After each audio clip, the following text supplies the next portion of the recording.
So we've been working on a project, Mike and I, Yeah. for probably a couple years now in its infant stages, but in just the past couple months and weeks, we've been really moving forward and making a lot of progress on trying to figure out how we can use AI to improve the lives of the people in his village, because they are facing some significant challenges. Maybe you could talk, Mike, just a little bit about some of the things that are going on in Senegal and what you're um, dealing with in the northern part of it, where you're right near the Sahara Desert.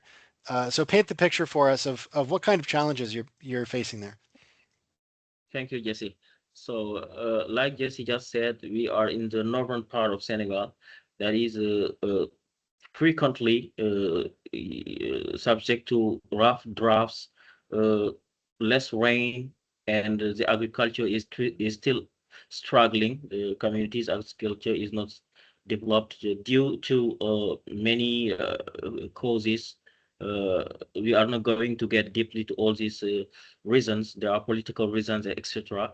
But it is a very desert area, and we have not it has consequences on the nutrition, on the foods availability, and that is also affecting populations here.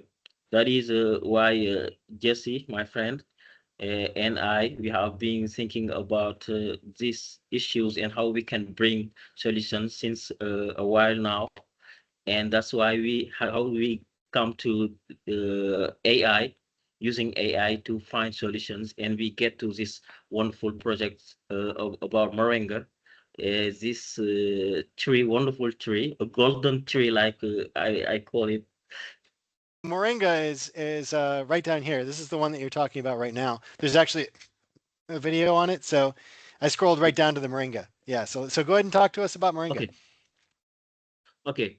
So moringa is a tree that hold many potentials in nutrition and health. That is why using these applications, we have really some big hopes that we can help our community in the food challenges, nutritions, and their health issues. And there's other benefits to moringa in terms of, like you said, the water, right? And you can also use it as kind of a structural defense because it's so robust once it gets going, and Yeah, it has so you can sort of fence off an area using moringa as a hedge. So we talked about moringa and we talked about azolla, and azolla is going to help address that fertilizer shortage that Senegal is facing right now, yeah. because it is nitrogen fixing, and so Mhm. especially if it's intercropped with rice, um, that can substitute for the lack of fertilizer. So there's also the benefit of the reduction of the mosquito population from azolla. So that's worth paying attention to as well. Is malaria Yeah, one of the problems that you have to face in that area? yeah. It's malaria. So yeah, that's a significant benefit then, if we can get that adopted more broadly. Yeah, So spirulina is a little bit harder. Um, it is very nutritious, but it takes a little bit more expertise. So there's a video there, um, and there's also kind of like a little bit of a map of all the things that are currently the case and what could be possible with the right education and processes and community efforts. So um, that these are all things that the app addresses. There are yeah, some risks and cautions, so we wanted to put that in there too.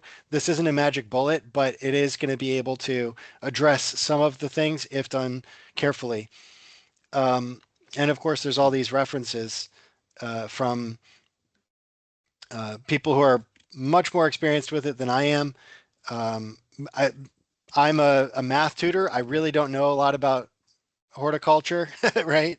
So I'm Yeah, relying on an AI to help address a problem that is at the very edge of what I'm capable of even articulating, let alone being an expert in. But this is what's possible, and it is open sourced CC by NC 4.0. So this is a for anyone who wants to use this for non-commercial purposes, you can fork this and you can utilize the knowledge in it and also send back corrections. So if you're someone who knows more about this material, you can tell Mike and I what you know and help to help us set the record straight if we got anything wrong. Just real quick, yeah, you can, if you would rather view it in French or English, Wolof, Pular, Arabic, it does all of these languages.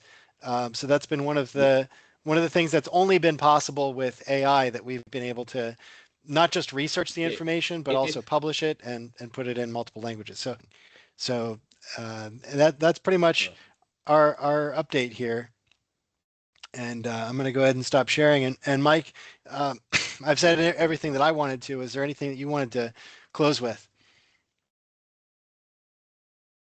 so, I would like to thank you all for giving us the opportunity to present you this wonderful app that is doing tremendous changes here uh, in our villages, and we welcome every form of support because we are just at the beginning, and we know that this project and this app, if we use it at its best, it can help us really change the faces of our village and our community to bring them a better life.